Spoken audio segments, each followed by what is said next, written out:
हज़रत आमीना कहती है, सुनो हुजूर की शान क्या, हुजूर की शान क्या। हज़रत आमीना तीसरा महीना गुजरा, चौथा महीना गुजरा, पांचवा महीना गुजर गया। फरमाती जैसे जैसे दिन गुजरते जाते थे वैसे वैसे मेरी किस्मत के ताले खुलते जाते थे। वाह बेशक, बोलो यार सुभान अल्लाह। सुभान अल्लाह। अब नहीं बोलोगे तो कब्रिस्तान जाके बोलोगे सुभान अल्लाह, सुभान। जैसे जैसे दिन गुजरते जाते थे मेरी किस्मत के ताले खुलते जाते थे। फरमाती हैं 5 महीने गुजर गए, हर महीने कोई ना कोई नबी आता रहा और मुबारकबाद देता रहा। अगर सुन्नी मुबारकबाद दे तो तेरे पेट में दर्द होता है, नबी मुबारकबाद दे तो तेरी नानी मर जाती है? क्यों कलेजे फटते हैं तुम्हारे? हजरत आमीना कहती हैं, अगर हजरत आला हजरत की हम बात करें तो कहते हैं जी वो तो बरेली वाले हैं, उन्होंने तो इश्क में कर दिया। चलो इन्होंने इश्क में किया, नबी की अम्मी तो सच्ची कह रही हैं। अगर मेरी आप ना मानेंगे तो कुछ नहीं जाता आपका, और नबी की अम्मी की अगर नहीं मानी तो कुछ नहीं रहता आपके पास फिर। बेशक, ये याद रखना। बेशक, अगर उनकी नहीं मानोगे तो बचेगा ही कुछ नहीं। बेशक। बात नबी की अम्मी की है। फरमाती है 5 महीने गुजर गए, हर महीने कोई ना कोई नबी आता रहा, मुझे मुबारकबाद देता रहा। 5 महीने के अरसा गुजरने के बाद एक दिन हजरत अब्दुल मुत्तलिब काबे में तवाफ कर रहे हैं। अरब का दस्तूर ये था, किसी का शौहर इंतकाल कर जाता तो 1 साल तक औरत सोग मनाया करती थी। कितना? 1 साल। याद कर लो बच्चों, कितना? 1 साल। 1 साल तक सोग मनाया करती थी। सोग में क्या था? खुशबू नहीं लगानी है, बन सवर के नहीं निकलना है, नए कपड़े नहीं पहनने हैं, साफ सुथरा नहीं होके निकलना है। ये सारी चीजें सोग में शामिल थी। तो ये वहां का दस्तूर था। हजरत अब्दुल मुत्तलिब काबे का तवाफ कर रहे हैं, कुछ सरदार इकट्ठा हुए, हरम शरीफ में आए, कहने लगे अब्दुल मुत्तलिब का हज्जी का काबे के मुतवल्ली हो बेशक, ख़ानदान कुरैश के सरदार भी हो बेशक, का एक बात है। कहा क्या? क्या बताइए हमारे अरब का ये दस्तूर है कि नहीं? का कौन सा? कि हमारे यहाँ किसी औरत का शोहर इंतकाल कर जाए 1 साल तक सोग मनाती है औरत। कहा हाँ है। का फिर आमीना अपने शोहर का सोग क्यों नहीं मना रही हैं? इतना सुनना था अब्दुल मुत्तलिब की आंखें सुर्ख हो गई, चेहरा जर्द, बदन सर्द हो गया, गर्दन झुकी। कहने लगे क्या कह रहे हो? कहा हम नहीं कह रहे, पूरे मक्के की औरतें कह रही हैं। कहा ऐसी कौन सी चीज़ तुमने आमीना में देखी है जो मेरी आमीना सोग नहीं मना रही हो? कहने लगी मक्के की औरतें कह रही हैं कि आमीना वो इत्र लगा के जाती है जो मक्के के बड़े बड़े सरदार घरानों में इत्र नहीं मिलेगा, ऐसा इत्र आमीना लगा के गलियों से गुजरती है। इतना सुनना था। अब्दुल मुत्तलिब आए हैं हरम शरीफ से, अपने दरवाजे पे आपकी ज़ौजा हजरत फातिमा ने शोहर को आते देखा, गर्दन झुकी है। कहते हैं सरताज आज चेहरा उतरा है, बात क्या है? अब्दुल मुत्तलिब कहते हैं फातिमा आज आमीना की वजह से मैं शर्मिंदा हो गया हूँ। कहा सरताज बात क्या है? कहने लगे जाओ आमीना से जाकर के पूछो इसने मेरे अब्दुल्ला का सोग मनाना क्यों छोड़ दिया है, ये इत्र क्यों लगा रही है, खुशबू क्यों लगा के जा रही है। इतना सुनना था। हजरत फातिमा नबी की दादी ने यूं हाथ जोड़े, कहने लगी अब्दुल मुत्तलिब मेरी औकात नहीं है मैं आमीना से जाके सवाल कर सकूं। कहा किस लिए? कहा कुछ दिन पहले यही ख्याल मेरे दिल में आया था, मैं गई थी पूछने के लिए और मैंने जाके सिर्फ लफ्ज़ आमीना कहा था, अगली बात तक नहीं कही थी। एक नूर उसकी पेशानी से निकला, मेरी पेशानी से टच हुआ, मैं बेहोश होकर जमीन पे गिर गई थी। कहा मुझ में औकात नहीं है मैं उससे जाकर ये बात पूछ सकूं। अब्दुल मुत्तलिब खुद क्यों नहीं पूछ लेते? कहते हैं मैं मर्द हूं, तुम जाके खुद पूछो। कहा फिर ऐसा करो दोनों साथ चलते हैं। अब जरा गौर करना, हजरत अब्दुल मुत्तलिब आ रहे हैं, साथ में आपकी ज़ौजा हजरत फातिमा नबी की दादी आ रही है। जैसी आई है नबी की अम्मी अपने घर के अंदर है, देखा ससुर आ रहे हैं, अपनी जगह से उठ के खड़ी हो जाती है। अल्लाह अकबर, ये अदब था ससुर का। एक कोने में सिमट के खड़ी हो गई। ससुर आए हैं, सलाम किया। आज घरों के हालात आप देखिए, आज ससुर बहुओं को फ्रेंड बोल रहे हैं कि ये तो मेरी दोस्त है, ये मेरी फ्रेंड है। वाह रे जालिम, तुझे हया तक नहीं आई, तेरी जबान कैसे चल जाती रही है, बेटी को फ्रेंड बोल रहा है, गले में हाथ डाल के दोस्ती का दावा कर रहा है। आओ बहुओं तुम भी हया सीखो, नबी की अम्मी से अदब सीखो। जैसी ससुर घर में आए हैं उठ के खड़ी हो जाती है, सिमट के कोने में आ गई, बाबा आ गए हैं। जैसी आए हैं, आने के बाद कहते हैं अब्दुल मुत्तलिब, फातिमा का जी का इस आमीना से पूछो इसने मेरे बेटे का सोग मनाना क्यों छोड़ दिया है। अल्लाह अकबर, पूछना तो चाहते थे लेकिन सहारा हजरत फातिमा का था बीच में। इतना सुना हजरत आमीना की चीख निकल जाती है, रो के कहती है अब्बा क्या कह रहे हो, क्या मैंने अब्दुल्ला का सोग मनाना छोड़ दिया है। कहते हाँ बेटी बता तो सही, क्या तुझे मेरे बेटे की जुदाई का दर्द नहीं है। इतना सुनना था, चीख निकली सैयदा आमीना की, रो के कहती है अब्बा आज तुमने मेरी दुखती रग पे हाथ रख दिया है, कौन समझ सकता है मेरे दर्द को। जब से अब्दुल्ला गए हैं मेरी जिंदगी उजड़ गई है, जब से अब्दुल्ला गए हैं मेरी खुशियां रूठ गई हैं, जब से अब्दुल्ला गए हैं मैंने खाना पेट भर के नहीं खाया है, जब से अब्दुल्ला से जुदाई हुई है चैन से सोई तक नहीं हूं। अल्लाह अकबर, ये आलम था का बेटी अगर सोग मना रही हो तो बताओ खुशबू क्यों लगाती हो।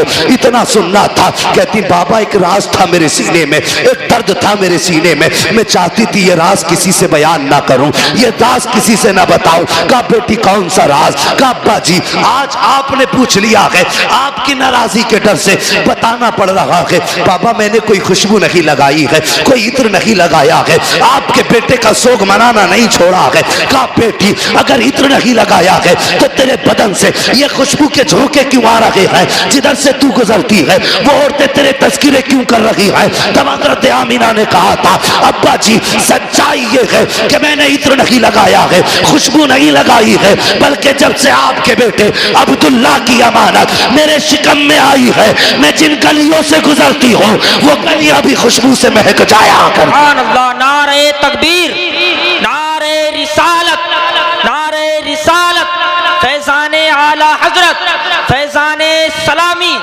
जश्न ईद मिलादुन नबी, आमदे मुस्तफ़ा, अज़मते मुस्तफ़ा कॉन्फ्रेंस। सुभान अल्लाह, क्या बात है भाई। 1 घंटा पूरा हो चुका भाई, फरमाइशें इंशाअल्लाह कभी पूरी कर लेंगे। हुजूर का जिक्र ही ऐसा, इससे दिल कब भर सकता है। जी बेशक। हाँ बस हुक्म हजरत का थोड़ी देर और मैं आप लोगों की मोहब्बतों को निभाते हुए कुछ देर कोशिश करता हूँ आगे बढ़ जाऊँ। तैयार हैं? अल्लाह सलामत रखे। उन्हीं लोगों ने हाथ उठाए जिन्होंने आगे बढ़ाने नहीं कहा था। सब लोग हाथ उठाएं जो चाहते हैं भी और सुनना, जो सुनना चाहते हैं माशाअल्लाह जरा कहते सब या रसूल अल्लाह, या रसूल अल्लाह। अल्लाह सलामत रखे। अब आमीन। गौर करें, जब इतनी बात कही हजरत अब्दुल्ला का कलेजा, हजरत अब्दुल मुत्तलिब का कलेजा ठंडा हुआ। कहने लगी बेटी अल्लाह ने मेरी दुआ कबूल कर ली है। कौन सी? का मैंने एक दिन काबे का गिलाफ पकड़ के दुआ मांगी थी, लगता है वही बरकतों वाला बच्चा आ रहा है। अल्लाह अकबर। कहा बेटी फिर ये खुशबू, जब इतना सुना कहती है बजी क्या बताऊं, इस बेटे की इस बच्चे की बरकतें ऐसी हैं। अंदर गई तकिया उठा के लाई, कहने लगी अब्बा जरा इस तकिए को लिए हाथ में। आपने तकिया हाथ में लिया, खुशबू मुझको अंबर से तेज नाक के अंदर आ गई। बेटी ये क्या है? कहती है अब्बा मैं इस पे सर रख के सोती हूँ, इसकी खुशबू नहीं जा रही है। अंदर गई दुपट्टा लाई, कहने लगी अब्बा इस दुपट्टे को सूंघिए। आपने दुपट्टे को सूंघा, खुशबू आ रही थी। कहा बेटी इसमें क्या बात है? कहने लगी अब्बा एक दिन मेरे माथे पे पसीना था, मैंने इस दुपट्टे से पसीना साफ कर दिया था, कई मर्तबा इसे धो चुकी हूँ, अभी तक दुपट्टे की खुशबू नहीं गई है, बल्कि जिस पानी से धो देती हो वो पानी भी महक जाया करता है। अल्लाह अकबर। हजरत अब्दुल मुत्तलिब खड़े हैं, झूम रहे हैं। हजरत फातिमा नबी की दादी, आपकी ज़ौजा अंदर गई है। दीवार कच्ची मिट्टी की थी, मिट्टी छुटा के लाई, कहने लगी मेरे सरताज जरा इस मिट्टी को सूंघिए। आपने मिट्टी को सूंघा, कहने लगी इसमें से बड़ी तेज खुशबू है। फरमाती है सुनिए, कल आमीना इस दीवार पे हाथ रख के खड़ी थी, अब तक खुशबू आ रही है। अल्लाह अकबर। अब्दुल मुत्तलिब मुस्कुरा रहे हैं। कहा बेटी बड़ी अजमतों वाला बच्चा है। कहती अब्बा जी बात यही खत्म नहीं हो जाती। कहा बेटी और भी कुछ? कहा हाँ। कहा क्या बात? कहा अब्बा जी सुनिए, आप सुबह ही जाते हैं हरम शरीफ, मेहमान आते हैं, उनकी मेहमान नवाजी करते हैं, तो कभी कभी पानी भी घर से ले जाते हैं। जब पानी घर से ले जाते हैं, अब्बा घर में पानी नहीं होता और हमें ज़रूरत पड़ जाती है, तो बाबा सुनिए, इधर अब्दुल्ला की अमानत का बोझ और उधर मेरे हाथ में पानी का बर्तन, और कुएं तक जाने में ये पथरीले रास्ते होते हैं। हाँ बेटी, फिर कहती है अब्बा जी, जब मैं इन पत्थरों पे गुजर के जाती हूँ, कसम है मुझे पैदा करने वाले की, जब मैं पत्थरों पे कदम रखती हूँ तो पत्थर रेशम से ज्यादा मुलायम हो जाया करते हैं, रेशम से ज्यादा मुलायम हो जाते हैं। कहा बेटी और, कहा अब्बा और सुनना चाहते हो तो सुनो। कहती अब्बा जी, मक्के की सारी औरतें ढोल रस्सी लेके जाती है, लेकिन आमीना खाली हाथ जाया करती है, सिर्फ पानी का बर्तन लेके जाती है। कहा बेटी पानी कैसे लाती हो? कहा अब्बा जी सुनिए, जब मैं कुएं के किनारे पे जाती हूँ, नीचे को झांकती हूँ, पानी बोलता हुआ किनारे के ऊपर आ जाया करता है। और अब्बा जी औरतें कहती हैं कि आमीना ठहर जा, जब तक तू यहाँ रुकी रहेगी ये पानी भी किनारे तक रहेगा। कहा अब्बा मैं रुकी रहती हूँ, पानी भी किनारे पे रुका रहता है। मक्के की औरतें पानी भरती है, वापस आ जाती है। कहा जब तक मैं रहती हूँ पानी भी ऊपर रहता है। अब्बा सब औरतें आ जाती हैं, सारी लड़कियां आ जाती हैं, मैं सबके पीछे आया करती हूँ। कहा फिर? कहा अब्बा जी जब आती हूँ कभी ऐसा होता है कि पेड़ सजदे में गिर जाते हैं, और कभी ऐसा होता है कि पत्थर बोलने लगते हैं, कभी छोटे छोटे तरीके बोलने लगते हैं, कंकर भी बोलते हैं, अब्बा जी घास के तिनके भी बोलते हैं। अब्दुल मुत्तलिब ने इतना सुना, कहते बेटी बता तो सही, क्या पत्थर बोलते हैं तो तू सुनती है? हाँ अब्बा सुना करती हो। क्या जब वो बोलते हैं तो उनकी बोली भी समझती है? हाँ अब्बा समझा करती हूँ। कहते बेटी लाखों ने हजारों बरस से इबादत की है, लेकिन पत्थर कभी किसी से नहीं बोले हैं। अगर आवाज भी पत्थरों की आई है तो किसी ने बोली नहीं समझी है। मगर बेटी बता तो सही, जब पत्थर तुझसे बोलते हैं तो क्या कहा करते हैं? अब कोई बरेलवी खामोश नहीं रहेगा, ये तेरे मेरे अकीदे की बात नबी की अम्मी ने की थी। कहा बेटी बता तो सही, जब पत्थर बोलते हैं तो क्या कहते हैं? नबी की अम्मी ने कहा था अब्बा जी जब मैं गुजर के जाती हूँ तो पत्थर बोलते हैं और कहा करते हैं अस्सलातु वस्सलामु अलैका या उम्म रसूलिल्लाह। ए नबी की माँ तुझ पर भी सलाम हो और तेरे आने वाले बेटे मोहम्मद पर भी सलाम। सुभान अल्लाह, सुभान अल्लाह। नारे तकबीर, नारे रिसालत, फैजाने आला हजरत, फैजाने सलामी, जश्न ईद मिलादुन नबी, विलादते मुस्तफ़ा, आमदे मुस्तफ़ा, अज़मते मुस्तफ़ा कॉन्फ्रेंस, मुफ्ती हम्माद रजा साहब किबला। सुभान अल्लाह, सुभान अल्लाह। अल्लाहु अकबर। अब मत कहना कि सलाम पढ़ना बरेलवियों का तरीका है। बेशक अभी तो नबी की अम्मी को भी नहीं पता था मेरे शिकम में कौन है। बेशक हजरत अब्दुल मुत्तलिब भी नहीं जानते थे कि ये बच्चा है कौन, इतना जानते थे अजमतों वाला, बस भी, मगर ये नहीं जानते थे ये है कौन। मुझे बताइए, अभी किसी को पता भी नहीं है कौन है, माँ के शिकम में है, लेकिन पत्थरों को पहले ही पता चल गया। हम सलाम पढ़ें तो बरेलवी, पत्थरों पे कौन सा फतवा लगाओगे? चलो ये सुन्नी तो जलसे में सुन के जाएंगे कि सलाम पढ़ना चाहिए, आला हजरत ने कहा है, लेकिन पत्थर कौन से जलसे में सुन के आए थे? क्या वो बरेली आए थे या आला हजरत वहां गए थे बताने के लिए? वो भी 1400 साल पहले। बताइए तो सुनिए, कुरान फरमाता वकफा बिल्लाहि शहीदा, बेशक महबूब के चर्चों के लिए उसका खुदा काफी है। वाह, सुभान अल्लाह, सुभान अल्लाह। सलाम रजा ने नहीं पढ़वाया, सलाम खुदा ने पढ़वाया है। बेशक सुभान अल्लाह, सुभान। अगर हम मुशरिक तो पत्थर भी मुशरिक। बोलो, शर्म नहीं आती लोगों को? कुछ भी कह जाते हैं। हुजूर माँ के शिकम में फरमाती, फिर वो दिन भी आ गया जिस दिन मेरे बेटे की विलादत होनी थी। सुनिए, फरमाती मेरे घर में उस दिन चिराग में तेल तक नहीं था, और हर औरत को बच्चे की पैदाइश के वक्त किसी मददगार की जरूरत होती है। फरमाती मेरे घर में कोई खातून भी नहीं थी। कहती आज मुझे अब्दुल्ला की याद सता रही थी, आज मुझे अब्दुल्ला की याद रुला रही थी। मेरे दिल में ख्याल आया काश आज मेरे अब्दुल्ला होते, मेरे घर में चिराग भी जलता, मक्के के खानदान कुरैश की कुछ औरतें भी मेरे पास होती। फरमाती इतना ख्याल का आना था, मेरी आंख का भी पहला आंसू का कतरा बहा था। फरमाती फशक्कल जिदार, अचानक मेरे घर की दीवार फटी। फदखला सलासुन निस्बा, 3 औरतें दाखिल हुई। उनके कद इतने बड़े थे जैसे खजूर के दरख्त लंबे होते हैं, चेहरे चांद से ज्यादा रोशन थे। कहती मैंने कभी ऐसे चेहरे नहीं देखे थे, मैं डर गई उन्हें देख के। और मैंने कहा तुम कौन हो, क्यों आई हो? कहने लगी, उनमें से एक कहने लगी कि मुझे आदम की बीवी हव्वा कहा जाता है। वाह सुभान अल्लाह सुभान। दूसरी कहने लगी मुझे ईसा की मां मरियम कहा जाता है। वाह। तीसरी ने कहा मुझे इस्माइल की अम्मी हाजरा कहा जाता है। सुभान अल्लाह सुभान। फरमाने लगी क्यों आई हो? कहने लगी आमीना तुझे मुबारकबाद देने के लिए आए हैं। बेशक। किस बात की मुबारकबाद? कि तेरी गोद में जो बच्चा आ रहा है ना, ये आम बच्चा नहीं बल्कि नबियों का इमाम आ रहा है। सुभान अल्लाह सुभान अल्लाह। फरमाती है फिर मेरा घर पूरा रोशन। अचानक खुशबू मेरे घर में फैली। मैंने देखा मेरे सर की जानिब एक खातून हाथ में प्याला लेके खड़ी थी, उसमें कुछ मशरूब था। मैंने मुड़ के उसे देखा, इतनी हसीन कि मैं देखती रह गई। मैंने उससे कहा तू कौन? उसने कहा मैं जन्नत की हूरों की सरदार हूँ। वाह वाह सुभान अल्लाह। बेशक। अब मत कहना नबी मेरी तरह मरदूद तू पैदा हो तो पूरा मोहल्ला नापाक कर दे। हाँ, हुजूर की जलवागरी देखो, किस शान से हुजूर आ रहे हैं। फरमाती हैं कि बस ये मैंने देखा। मैंने कहा तुम कौन हो? उसने कहा मैं जन्नत की हूरों की सरदार हूँ। कहा किस लिए आई हो? कहा रब ने तुम्हारी दाया बना के भेज दिया है तुम्हारी खिदमत के लिए। कहा फिर उस खातून ने मुझे दूध का प्याला पेश किया। फरमाती मैंने उसको पिया। कहती जब मैंने उसको पिया तो वो शहद से ज़्यादा मीठा था, बर्फ से ज़्यादा ठंडा था। फरमाती मुश्क से ज़्यादा खुशबूदार था। अल्लाह अकबर, दूध से ज़्यादा सफ़ेद। ये आपने उसकी खुसूसियतें बताई। कहती उसका पीना था फखराजा मिन्नी नूर, फिर मेरे जिस्म से नूर निकला, यानी मेरे बेटे की विलादत हुई। अब सुनिएगा जवानों, बुजुर्गों जरा दिल थाम के सुनना।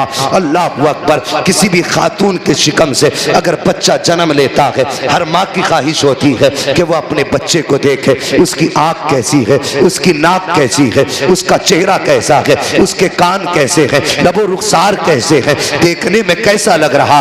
हर माँ की ख्वाहिश होती है कि वो अपने बच्चे को देखे कि उसका बच्चा कैसा है। मगर सुनिए, नबी की अम्मी बयान फरमाती है जब मेरे बच्चे की विलादत हुई मेरे दिल में भी ख्वाहिश थी कि मैं देखूं मेरा बच्चा कैसा है। फरमाती है लम्मा वज़अतहु काना मकहूलन मगसूलन मुअत्तरन मकसूरन मुतहरन काना साजिदा।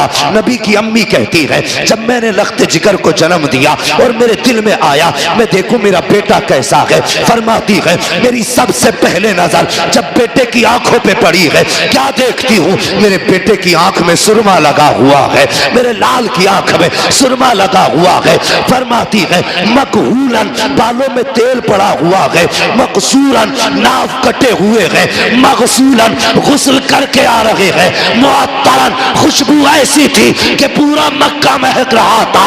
अल्लाहु अकबर। फरमा रही है अकाना साजिदा, आते ही सजदे में सर रख दिया है। फरमाती मैंने बेटे को सजदे में देखा, मैंने देखा होठ हिल रहे हैं, और होठ भी कौन से? जिसके बारे में बरेली के इमाम कह के गए हैं पतली पतली गुले कुद्स की पत्तियां, उन लबों की नजाकत पे लाखों सलाम। फरमाती मैंने कान लगा के सुना, मेरा बेटा कह रहा था रब्बे हबली उम्मती, रब्बे हबली उम्मती, या अल्लाह मेरी उम्मत मेरे हवाले फरमा दे, या अल्लाह मेरी उम्मत मेरे हवाले फरमा दे। अल्लाह अकबर। फरमाती मैंने अपने लाल को उठाया, गोद में लिया। फरमाती फिर बादल का टुकड़ा आया, अचानक मेरा लाल मेरी गोद से गायब हो गया। फरमाती इकलौता था, बाप के इंतकाल के बाद पहली बार गोद में खुशी आई थी। कहती जैसी बेटा गोद से गायब हुआ, फरमाती मेरे आंसू बहने लग गए, या अल्लाह मेरे बेटे को कौन ले गया, क्या हुआ मेरे बेटे को? फरमाती मैं रो रही थी, अचानक फिर वही बादल का टुकड़ा आया और मेरा लाल मेरी गोद में वापस आ गया। फरमाती जब मेरा लाल आया है तो अब बदन से पानी के कतरे टपक रहे हैं, पानी के कतरे टपक रहे थे। फरमाती है जब मेरा लाल गोद में आया तो कोई कह रहा था इनको कहां कहां घुमाया है, तो किसी ने कहा था हमने इसको आसमानों की भी सैर कराई है, हमने इसको जमीनों की भी सैर करा दी है, हमने इसको चारों तरफ की सैर करा दी है, हर सिमत की सैर कराई। तो फिर किसी ने कहा था क्या तुमने इसे समंदरों की भी सैर कराई है? कहा हाँ हमने इसे समंदरों की भी सैर करा दी है। कहा इसका तारुफ भी करा दिया। कहा हाँ, कहा कैसे कराया? तो फरमाती है कोई कह रहा था इस जमाने की हर शय इसे पहचान लो, आज के बाद फैसला इसका होगा, मर्जी खुदा की चला करे। सुभान अल्लाह, बेशक सुभान अल्लाह, सुभान अल्लाह। फिर ये शान थी। अल्लाहु अकबर, या रसूल अल्लाह, जिंदाबाद जिंदाबाद, अल्लाहु अकबर, या रसूल अल्लाह, सुभान अल्लाह, सुभान अल्लाह। बेशक देखिए फिर काबे का मंजर, सुभान अल्लाह, इधर सजदे में उधर काबा। जी, बात ये सब ने कई बार सुनी होगी, आला हजरत की ज़बानी सुन लो बस, बाकी वाक़या सुनाना मकसूद नहीं। आला हजरत कहते हैं हाजियो आओ शहनशाह का रोज़ा देखो, काबा तो देख चुके, काबे का काबा देखो। फरमाते हैं जिनके सजदे को महराब काबा झुकी, उन भवों की लताफत पे लाखों सलाम। अल्लाह अकबर। पूरी ज़िंदगी आला हजरत ने हमारे अकीदे की हिफाजत की। तो